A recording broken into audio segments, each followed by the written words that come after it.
பரிசுத்தரும் உலக ரட்சகருமாய் இருக்கிற இயேசு கிறிஸ்துவின் நாமத்தினாலே இந்த பதிவை பார்க்கிற உங்கள் ஒவ்வொருவரையும் வாழ்த்துகிறேன், வரவேற்கிறேன். இந்த பதிவில் வாட்டிக்கன் நியூஸை பற்றி நம்ம கேட்க போகிறோம்.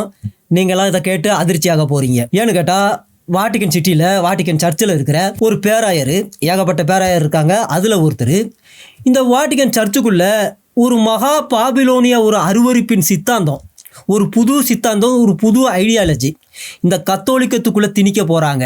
அதுக்கான எல்லா ஏற்பாடுகளும் இப்ப மும்முரமா நடந்துகிட்டு இருக்கு அப்படின்னு ஒரு குண்டை தூக்கி போட்டாப்ல. இதை கேட்டுட்டு கிறிஸ்தவ உலகமே இப்ப அதிர்ந்து போயிருக்கு. என்னையா சொல்றீங்க அப்படின்னு கேட்டதும், ஆமா, இது இப்ப ஆரம்பிக்கல, 2 வருஷத்துக்கு முன்னாடியே ஆரம்பிச்சது. இந்த போப்பு பிரான்சிஸும் போப்பு லியோவும் சேர்ந்து தான் இந்த புது ஐடியாலஜியை கத்தோலிக்கத்துல திணிக்கிறதுக்காக ஒரு மேலோட்டமான ஒரு அருவருப்பை அன்பு அப்படிங்கிற பேர்ல, சாந்தி சமாதானம் அப்படிங்கிற பேர்ல எங்களை எல்லாம் நம்ப வச்சுட்டாப்ல. நாங்களும் நம்பினதும் இல்லாம எங்க கத்தோலிக்க விசுவாசிகளையும் நாங்க நம்ப வச்சுக்கிட்டோம். நாங்க நினைச்சோம் இவர் போப்பாச்சே, இவர் கடவுளோட ஒன்னா கலந்து இருக்கிறவராச்சே, அப்படி இருக்கும் பொழுது இவர் கொண்டு வருகிற சட்டங்கள்லாம் ஐடியாலஜி எல்லாம் சரியா தான் இருக்கும் அப்படின்னு 2 வருஷத்துக்கு முன்னாடி நாங்க அதை ஏத்துக்கிட்டோம். அதே நேரத்தில் யாரெல்லாம் அதை எதிர்த்தாங்களோ அவங்களுடைய வாயெல்லாம் நாங்களே மூடணும். ஆனா இப்பதான் தெரியுது, இது ஒரு பாபிலோனிய சித்தாந்தம், பாலான ஒரு அருவருப்பு. இது சர்ச்சுக்குள்ள வரவே கூடாது, ஆனா சர்ச்சுக்குள்ள கொண்டு வந்துட்டாங்க. அதை இந்த வருஷம் எப்படி நிறைவேற்றிடுவாங்க அப்படின்னு குண்டை போட்டாப்ல. அப்பதான் எல்லாம் கேட்டிருக்கிறாங்க, என்னையா சொல்றீங்க, ரகசியமான மகா பாபிலோன் அருவருப்புன்னு சொல்றீங்க, அப்புறம் மேலோட்டமான பாலான அருவருப்புன்னு சொல்றீங்க, எங்களுக்கு ஒண்ணுமே புரியலையே அப்படின்னு கேட்டிருக்கிறாங்க. அப்பதான் அவரு அதை தெளிவா சொல்லியிருக்காப்ல. அப்படி என்ன சொன்னாப்ல அப்படிங்கிற அந்த மகா ரகசிய பாபிலோனிய அருவருப்பை குறித்து நாளைக்கு நம்ம பார்க்க போறோம். இந்த வீடியோவில் இந்த மேலோட்டமான அருவருப்பை எப்படி இந்த கத்தோலிக்கத்துக்குள்ள இந்த 2 போப்புகளும் திணிச்சாங்க அப்படின்னு இந்த பதிவுல பார்க்க போறோம். அதே நேரத்தில் இந்த போப்பு லியோ ஒரு 2 நாளைக்கு முன்னாடி வாட்டிக்கன் சர்ச்சில் ஒரு மகா பெரிய ஒரு கேவலமான ஒரு காரியத்தை செஞ்சிருக்காப்ல. இந்த விஷயத்தை குறித்து இந்த மதர் மிரியம் அப்படிங்கிறவங்க கேள்வி கேட்டு கத்தோலிக்கர்களை எச்சரிச்சிருக்கிறாங்க. அப்படி இந்த போப்புலியோ என்ன செஞ்சிருக்கிறாரு அப்படிங்கிறத அவங்க சொல்றாங்க. முதலாவது அதை கேட்க போறோம். The Vatican Library would allow Muslim scholars to pray in a designated room with a prayer rug. Why would they allow Satan into the Vatican Library? That's insane. It's very dangerous that he's carrying on Pope Francis's agenda, and it's my concern is that many more souls are not going to learn the truth, and they will be sent to hell. அதாவது இவர் என்ன செஞ்சிருக்காப்ல அப்படின்னா, எல்லா கிறிஸ்தவர்களும் இவர்கிட்ட போய், ஐயா, நைஜீரியாவில் கிறிஸ்தவங்களை எல்லாம் கொண்டுகிட்டு இருக்காங்க, சூடான்ல கிறிஸ்தவங்களை எல்லாம் கொண்டுகிட்டு இருக்காங்க, சவுத் ஆப்பிரிக்காவில் கிறிஸ்தவர்களை எல்லாம் கொண்டுகிட்டு இருக்காங்க, எதையாவது செய்யுங்கயா, போய் பாருங்கயா அப்படின்னு சொல்லியிருக்கிறாங்க. இவர் என்ன செஞ்சிருக்காப்ல அப்படின்னா, நைஜீரியாவுக்கும் போகாம, சூடானுக்கு போகாம, சவுத் அரேபியாவுக்கும் போகாம நேராக அல்ஜீரியாவுக்கு போயிருக்காப்ல. எல்லாரும் என்ன நினைச்சாங்க அப்படின்னா, இவர் நைஜீரியாவுக்கு போய், சூடானுக்கு போய் அங்கே உள்ள கிறிஸ்தவர்களையெல்லாம் பார்த்து, போதகர்களெல்லாம் பார்த்து கட்டி பிடிச்சி அழுது அவங்கள ஆற்றி தேற்றி அவங்களுக்காக வேண்டுதல் விண்ணப்பம் செய்து ஏதாவது ஒரு சாந்தி சமாதானத்தை அங்கே வர வைப்பார். அட்லீஸ்ட் அங்கே உள்ள சர்ச்சுகளுக்காவது போய் ஜனங்களை ஆறுதல், விசுவாசிகளை ஆறுதல் படுத்துவார் அப்படின்னு எல்லாம் நினைச்சிருக்கிறாங்க. ஆனால் இவர் என்ன செஞ்சிருக்காப்புல, சர்ச்சையும் விட்டுவிட்டு, விசுவாசிகளையும் விட்டுவிட்டு, அந்த நைஜீரியாவையும் சூடானையும் விட்டுவிட்டு நேராக அல்ஜீரியாவுக்கு போய் அங்கே இந்த உலகத்திலேயே 3வது மிகப்பெரிய மசூதி இருக்கான், அந்த மசூதிக்குள்ளே இருக்கிற இமாமை போய் கட்டி பிடிச்சி முத்தம் கொடுத்துருக்காப்ல. அது மட்டும் இல்லாமல் அந்த மசூதியில் இவர் தொழுகை செஞ்சுட்டு அந்த இமாமுக்கு வைர மோதிரம் பரிசாக கொடுத்துருக்காப்ல. அதை வாங்கின அந்த இமாமு நேராக அவரை பெரிய டைனிங் ஹால் கூட்டு போயிருக்காப்ல. தங்க நாட்களில் அங்கே இருந்திருக்கும் போல இருக்குது. அங்கே உட்கார வச்சு நல்ல விதவிதமான உணவுகளை, அல்ஜீரியாவில் இருக்கிற விதவிதமான உணவுகளை கொடுத்துருக்காப்ல. அதில் பொரிச்ச மீன், நல்ல கெண்டை மீன், கெளுத்தி மீன், மட்டன், சிக்கன் எல்லாமே சூப்பரான உணவுகளை கொடுத்துருக்காங்க. நல்லா சாப்பிட்ருக்காப்ல. ஆகா, கெண்டை மீன் எவ்வளோ டேஸ்ட்டாக இருக்குது, கெளுத்தி மீன் எவ்வளோ டேஸ்ட்டாக இருக்குது, உங்களுடைய பேச்சு எவ்வளோ இனிமையாக இருக்குது, ஆனால் இந்த உலகத்தில் எல்லாருமே உங்களை தீவிரவாதி, பயங்கரவாதின்னு சொல்லிக்கிட்டு இருக்கிறாங்க, ஆனால் நீங்கள் எவ்வளோ கனிவோடு என்ன நடத்துகிறீங்க அப்படின்னு சொல்லியிருக்காப்புல. அதை கேட்டது அந்த இமாம் சொல்லியிருக்காப்புல, என்ன ஆமாங்க போப்பையா, உங்களுக்காவது எங்களை பற்றி தெரியுதே, ஆனால் எங்களை பற்றி இந்த யூத கைக்கூலிகளும் அமெரிக்க அடிமைகளும் என்னென்னமோ அசிங்கமாக அவமானப்படுத்தி எங்கள் கண்மணி நாகயத்தெல்லாம் அவமானப்படுத்துகிறாங்க, எங்கள் குரானையெல்லாம் அவமானப்படுத்துகிறாங்கயா, அவமானப்படுத்தி பேசுகிறாங்கய்யா, உங்களுக்காவது நீங்களாவது மனசாட்சியோடு எங்களை பார்க்குறீங்களே, நாங்களாம் பார்த்தீங்களா உங்களுக்கு எப்படி கெண்டை மீன், கெளுத்தி மீன்லாம் சமைச்சு கொடுத்துருக்கோம், எவ்வளோ டேஸ்ட்டாக இருந்துச்சு, நல்லா இருந்துச்சா அப்படின்னு கேட்டிருக்காப்புல. சூப்பராக இருந்துச்சுன்னு சொல்லியிருக்காப்புல. அப்படின்னு சொன்னதும் இல்லாமல் நீங்கள் ஏன் நான் உங்கள் சர்ச்சுக்கு நான் உங்கள் மசூதிக்கு வந்திருக்கேனே நீங்கள் ஏன் வந்து சர்ச்சுக்கு வரக்கூடாதா அப்படின்னு கேட்க, ஐயா நாங்களும் வரோம் ஐயா அப்படின்னு சொல்லி அங்கே ஏகப்பட்ட ஸ்காலர்ஸு அந்த இஸ்லாமிய ஸ்காலர்ஸை கூட்டிக்கிட்டு வாட்டிகன் சிட்டி வந்திருக்காப்புல. வாட்டிகன் சிட்டிக்கு வந்து நேராக சர்ச்சுக்கு கூட்டு போயிருக்காப்புல.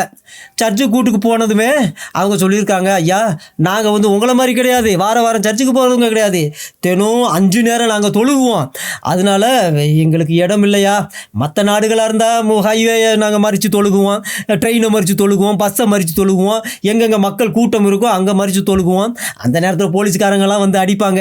அதை நாங்கள் ஃபோட்டோ எடுத்து ஐயோ பார்த்தீங்களா நாங்கள் தொழுகை செய்யும் பொழுது இந்த காப்பீர்கள் எப்படி வந்து எங்களை துன்புறுத்துறாங்கன்னு பார்த்தீங்களா அப்படின்னு மற்றவங்களுடைய அனுதாபத்தை நாங்கள் வாங்கிக்குவோம். ஆனால் இங்கே நாங்கள் தொழுகிறதுக்கு இடம் இல்லையே, எல்லாமே ரொம்ப நல்லா தான் இருக்குது அப்படின்னு கேட்க, அப்போ இந்த போப்பு என்ன செஞ்சுருக்காப்புல, நீங்கள் ஏன் அங்கங்கே ரோட்டுக்கு போகிறீங்க, ஹைவேக்கு போகிறீங்க, அங்கேயெல்லாம் போகாதீங்க, இந்தாங்க எங்களுடைய ப்ரேயர் ரூம் ஒன்று இருக்குது, லைப்ரரியில் சர்ச் லைப்ரரியில் ப்ரேயர் ரூம் இருக்குது, அங்கே தான் நாங்கள் வந்து தொழுகுவோம், அதை வாரத்துக்கு ஒரு தடவை மாதத்துக்கு ஒரு தடவை தான் தொழுகுவோம், நீங்கள் தான் தினமும் 5 வேளை தொழுகிறவங்களாச்சே இங்கேயே போய் தொழுகுங்க அப்படின்னு சொல்லிட்டு அந்த ப்ரேயர் ரூமை அந்த இஸ்லாமிய ஸ்காலர்ஸ்களுக்கு கொடுத்துருக்காப்புல. அவங்க அங்கே நல்லா ஓதி துவா செஞ்சுருக்கிறாங்க.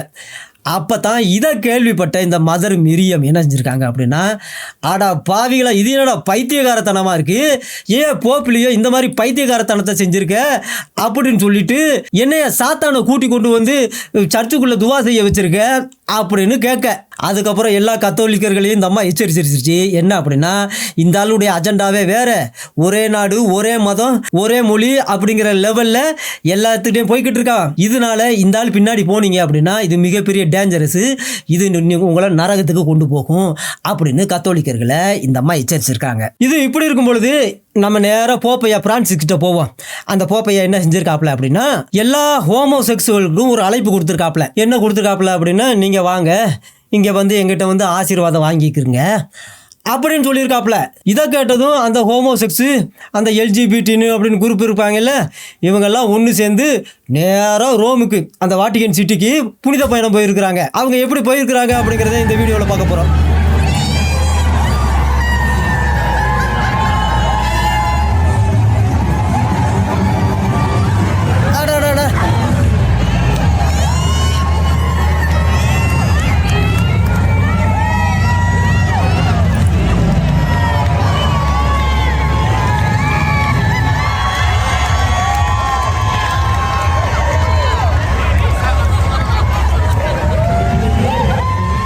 இவங்களாம் யார் தெரியுங்களா, நேராக வாட்டிகன் சிட்டிக்கு வாட்டிகன் சர்ச்சுக்கு புனித பயணம் போனவங்க. ஆனால் போகிற வழியில் ரெஸ்ட் எடுத்து உட்காந்து என்டர்டெயின்மெண்ட் பண்ணுறாங்க. எப்படி என்டர்டெயின்மெண்ட் பண்ணுறாங்க அப்படின்னா, குழந்தைகளுக்கு முன்னாடி அந்த தன்னுடைய பெட்டக்ஸை ஆட்டி அசைச்சு முன்னாடி பின்னாடி ஆட்டி அசைச்சு இப்படி தான் நாங்கள் வந்து செக்ஸ் செய்வோம் அப்படின்னு அந்த குழந்தைகளுக்கு காமிக்கிறாப்புலையா இவர். இதை பார்த்து 2-3 பேர் என்னையா அக்கிரமம் பண்ணிக்கிட்டு இருக்கீங்க அப்படின்னு கேட்டுருக்குறாங்க. அப்போ தான் அவங்க சொல்லியிருக்காங்க, என்னையா இதே வந்து பெரிய விஷயமா சொல்கிறீங்க, நேற்று நான் புனித பயணம் போனவங்க எல்லாமே சுய இன்பம், அதாவது ஆண் உறுப்பை வெளியில் நீட்டி எல்லாத்துக்கிட்டையும் குழந்தைகளுக்கு முன்னாடியெல்லாம் சுய இன்பம் செஞ்சுக்கிட்டே போனாங்களாம். இன்றைக்கி இவர் ஜட்டியோட நீங்கள் இருக்கிறத பார்த்து பெரிய விஷயமா பேசுகிறீங்க, அவர் போய் அங்கே ஆசீர்வாதம் வாங்கிட்டு வந்திருக்காரியா அப்படின்னு இருக்கிறாங்க. இதை கேட்டு அதிர்ந்து போயிட்டோம். இதை பாருங்கள் என்ன நடக்குது அப்படின்னு. ஐயோ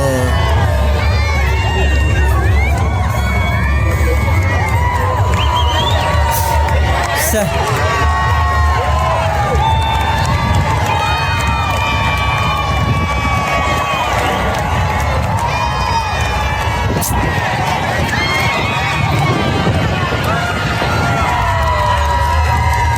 இன பாகுபாடு இங்கெல்லாம் கிடையாதுங்க.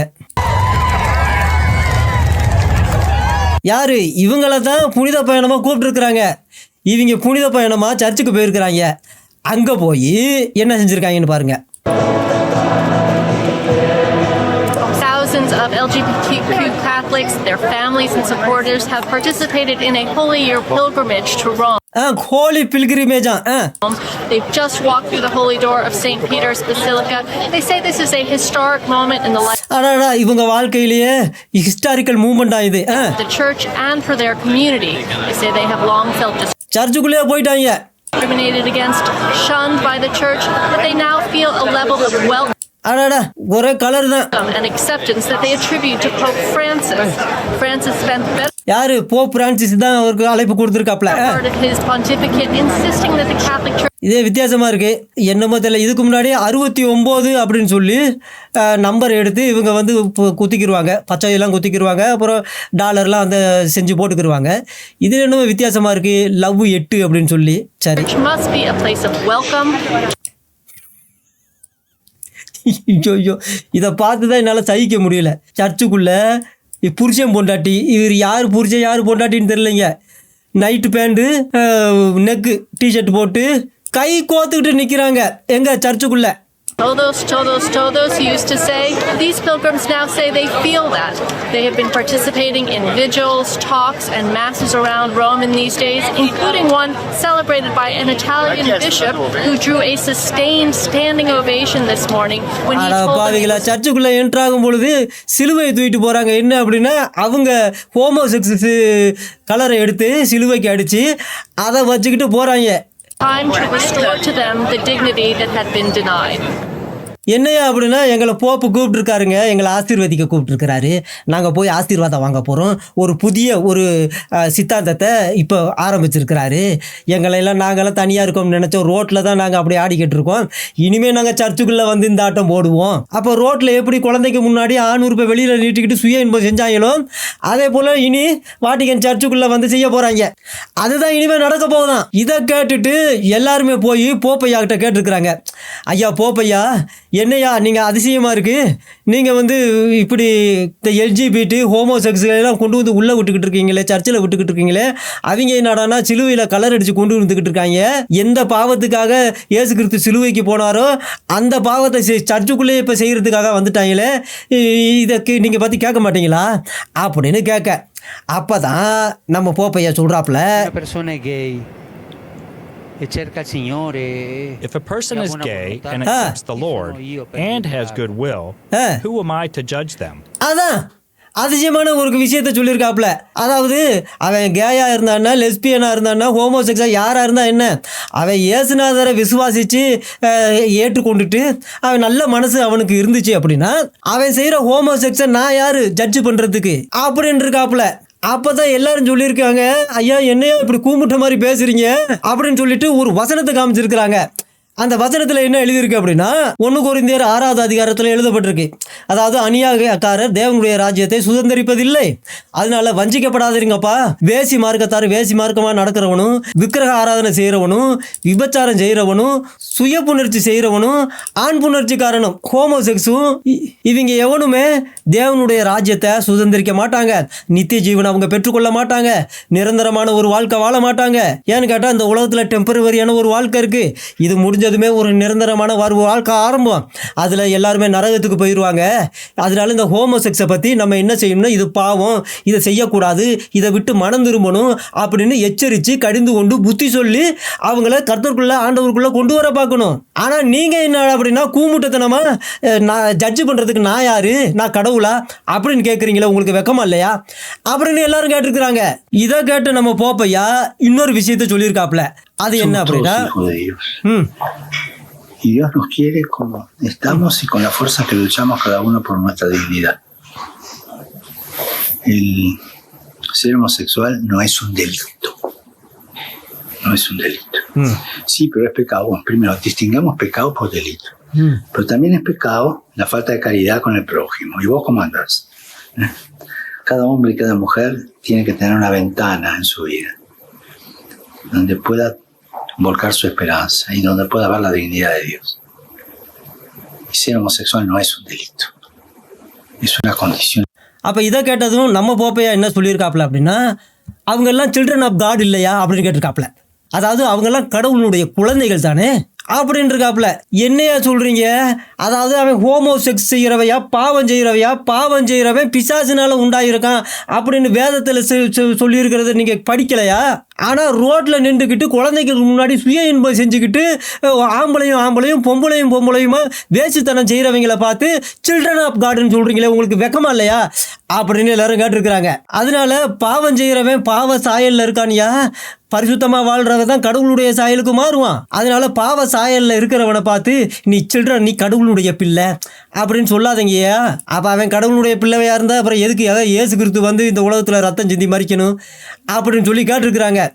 ஆனாலும் இவர் என்ன சொல்லியிருக்காப்புல அப்படின்னா, கடவுள் வந்து நாம் எப்படிப்பட்டவங்களா இருக்கிறோமோ அப்படியே நம்மளை நேசிக்கிறாரு. அதனால நம்ம ஹோமோசெக்ஸாக இருந்தாலும் நம்மளை நேசிக்கிறாரு, நம்ம லெஸ்பியனாக இருந்தாலும் நம்மளை நேசிக்கிறாரு, நம்ம ரோட்டில் குழந்தைங்களுக்கு முன்னாடி ஆணுறுப்பை வெளியில் நீட்டி சுய இன்பம் செஞ்சாலும் அவர் நம்மளை நேசிக்கிறாரு. நம்ம எப்படிப்பட்டவங்களா இருக்கிறோமோ அவர் நம்ம நேசிக்கிறாரு. அப்படி இருக்கும் பொழுது அவங்களுக்கு நேசம் பாசம் நான் ஒரு போப்பா இருந்து நான் கொடுக்கக்கூடாதா அப்படின்னு கேட்டிருக்காப்புல. இது போதாதுன்னு, அதாவது எல்லாருக்குமே டிக்னிட்டி வேணுமா. டிக்னிட்டி, செய்கிறது பாவம், செய்கிறது கேவலம், செய்கிறது அசிங்கம். ஆனால் அவங்கள மதிக்கணுமா, மரியாதை கொடுக்கணுமா, டிக்னிட்டி செய்யணுமா. அப்புறம் ஒரு அதிசயமான ஒரு விஷயத்தை சொல்லுவாப்புல, சொல்லுங்கய்யா. இதுதான் ஹோமோசெக்சுவலாக இருக்கிறது. ஆம்பளையும் பொம்பளையும் கல்யாணம் பண்ணிக்கிறது. அப்புறம் ஆண் உறுப்பை வெட்டி எடுத்துட்டு பெண் உறுப்பை வச்சுக்கிறது, பெண் உறுப்பை எடுத்துட்டு ஆண் உறுப்பை வச்சுக்கிறது. அப்புறம் விதவிதமான கலரில் உடம்பெல்லாம். இப்போ ஒரு அதிசயமான ஒரு மனுஷன் இருப்பான் பாருங்க, பார்த்தீங்களா? இது என்ன எனக்கு ஒன்றும் புரியல. இவரெல்லாம் எங்க இப்போ புனித பயணம் போயிருக்காப்புல வாட்டிக்கன் சிட்டிக்கு. என்ன அப்படின்னா, இவர் வந்து ஆண் உறுப்பை வச்சு பெண் உறுப்பை வெட்டி எடுத்துட்டு ஆண் உறுப்பை வச்சுக்கிட்டாப்லையா, நான் ஒரு ஆம்பளையா இருக்க விரும்புகிறேன் அப்படின்னு சொல்லி தன்னுடைய மாறும் ஆப்ரேஷன்லாம் செஞ்சு ஆம்பளை மாதிரி இருக்காப்புல. ஆம்பளை மாதிரி இருந்து நம்ம போகும்பொழுது அவர் நம்மளை பார்த்து ஹலோ ஹாய் அப்படிங்கிறாப்புல. இன்னொருக்கா சொல்லுவார் பாருங்க, ஐயா எல்லாரையும் பார்த்து ஒரு ஹாய் சொல்லுங்கய்யா. ஹலோன்னு சொல்கிறாப்புல, ஹாய்னு சொல்ல மாட்டேங்கிறாப்புல. இந்த கேவலத்திலிருந்து இவங்களை பாதுகாக்கணும், அவங்களுக்கு பிரசங்கம் பண்ணணும், அவங்கள பரிசுத்தப்படுத்தணும். அதுக்காகத்தான் ஊழியக்காரனா கடவுள் நம்மளை நியமிச்சிருக்கிறாரு. ஆனால் இவர் என்ன அப்படின்னா, ஹோமோசெக்சுவல் அப்படிங்கிறது ஒரு பெரிய குற்றம் கிடையாது அப்படிங்கிறாப்புல. அப்படின்ட்டு இது ஒரு குற்றமே கிடையாது அப்படின்னு அழுத்தி வேற சொல்கிறாப்புல. சொல்லிட்டு அதாவது இது பாவம் தான், ஆனால் பெரிய கிரிமினல் குற்றமா அப்படிங்கிறாப்புல. Pero también es pecado la falta de caridad con el prójimo. ¿Y vos cómo andás? அதாவது சேரிட்டிலாம் கொடுக்காம இருக்கீங்களே, அதுவும் பாவம் தானே. எத்தனையோ பேர் சேரிட்டி கொடுக்காம இருக்காங்க. அவங்களுக்காகலாம் நாங்கள் ஜெபிக்கிறது இல்லையா, அவங்களையெல்லாம் ஆசீர்வதிக்கிறது இல்லையா. அதே போலதான் ஹோமோசெக்ஸ் செய்கிறவங்களும். அதனால நம்ம அவங்களையெல்லாம் ஆசீர்வதிக்காம இருக்க முடியுமா? அவங்க ஹோமோசெக்ஸ் செய்யறாங்க அப்படிங்கிறதுக்காக நம்ம சர்ச்சுக்கு வர வேணாம்னு இருக்க சொல்ல முடியுமா? பவுல் சொல்லியிருப்பாப்புல, கடிந்து கொண்டு உபதேசம் பண்ணு அப்படின்னு. அதையெல்லாம் நம்ம செய்ய முடியுமா? அப்புறம் அவங்க சர்ச்சுக்கு வருவாங்களா அப்படின்னு சொல்லிட்டு ஒரு அதிசயமான ஒரு விஷயத்தை சொல்றாப்புல. சொல்லுங்க. அதாவது ஒவ்வொரு ஆணும் ஒவ்வொரு பெண்ணும் தன்னுடைய வாழ்க்கையில் ஒரு ஜன்னல், அதான் ஒரு ஜன்னல் அவங்க வச்சு, என்ன ஜன்னல்னு தெரியல, ஏதோ ஒரு ஜன்னல் இருக்கணுமா அவங்க வாழ்க்கையில். அதுதான் அவங்களுடைய நம்பிக்கையாக இருக்கணுமா, அந்த ஜன்னல் தான் ஜன்னல் நம்பிக்கை. கடவுள் மேலே நம்பிக்கை கிடையாது, அவங்களுக்குன்னு வாழ்க்கையில் ஜன்னல் இருக்கணுமா, அந்த ஜன்னல் மேலே நம்பிக்கை இருக்கணுமா. என்னத்தை சொல்கிறாப்புல, இவருக்கே புரியல என்ன சொல்கிறோம் ஏது சொல்கிறோம் அப்படின்னு. அந்த ஜன்னல் வழியாக இவங்க டிக்னிட்டியை பார்க்கணுமா. ஆடாடாடா. அதனால அவங்களெல்லாம் நம்ம மதிக்கணும், கண்ணியமாக அவங்கள பார்க்கணும் அப்படிங்கிறாப்புல. செய்கிறது கேவலம், ஆனால் அவங்கள கண்ணியமாக பார்க்கணுமா, கண்ணியமாக நடத்தணுமா. அவங்க செய்கிறத பார்த்து நீங்கள் பாவம் செய்கிறீங்க, இதனால் உங்களுக்கு நரக தண்டனை கிடைக்கும், மனம் திரும்புங்க அப்படின்னு சொல்கிறது வந்து இந்த ஜட்ஜு பண்ணுறதான், நியாயம் இருக்கிறதுன்னு அர்த்தமா. அதனால தான் இவங்க கோஷ்டி எல்லாமே இந்த தெருக்கு பிரசங்கியார்களை வந்து கேவலமாக பார்ப்பாங்க, சிரிப்பாங்க. யோசிச்சு பாருங்க, இப்படிப்பட்ட வாழ்க்கை வாழ்கிறவங்கள பார்த்து நம்ம அருவருக்கும் பொழுது இவங்க ரோட்டில் சுய இன்பம் செஞ்சுறாங்கன்னா குழந்தைகளுக்கு முன்னாடி, இவங்களை கண்ணியமாக பேசி கண்ணியமாக நடத்தணும் அப்படின்னா இன்னும் என்ன செய்ய மாட்டாங்க. இவர் இந்த கத்தோலிக்க விசுவாசத்தை எங்கே கொண்டு போறாப்புல அப்படிங்கிறது பாவம் இவருக்கே தெரியல. அதைத்தான் அந்த அம்மா சொல்லுச்சு, ஏகப்பட்ட பேர் நரகத்துக்கு போறாங்க அப்படின்னு.